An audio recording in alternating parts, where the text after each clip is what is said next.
station on Space to Ground. Welcome to Space to Ground, your weekly look at what's happening on board the International Space Station. I'm Dan Hewitt. Even though he's in space, Scott Kelly is getting ready for flu season.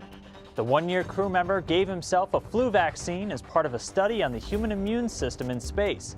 Scott's twin brother Mark is receiving the vaccine down here on the ground, allowing scientists to monitor their different reactions. Researchers are using the brothers to take an important step towards solving the issue of a weakened immune system while in microgravity, something that could cause serious problems for astronauts on deep space missions. And it was movie night on the space station over the weekend. The Expedition 45 crew got a sneak preview of what a trip to Mars might look like with the space premiere of the new film, The Martian. With a real trip to the Red Planet in our not-too-distant future, it's important to test out all of the necessary systems.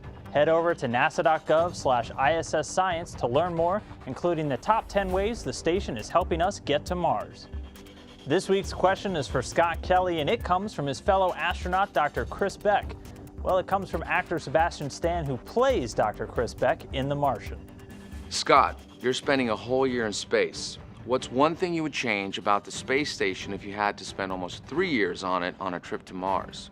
Well, if I could change one thing, that's pretty easy. It'd be the radiation shielding we have. You know, this space station is pretty capable, pretty incredible place, and has a lot of the capability you need to go to Mars. But that's one thing we need more of, because here we get the protection of the Earth and the magnetic field of the Earth.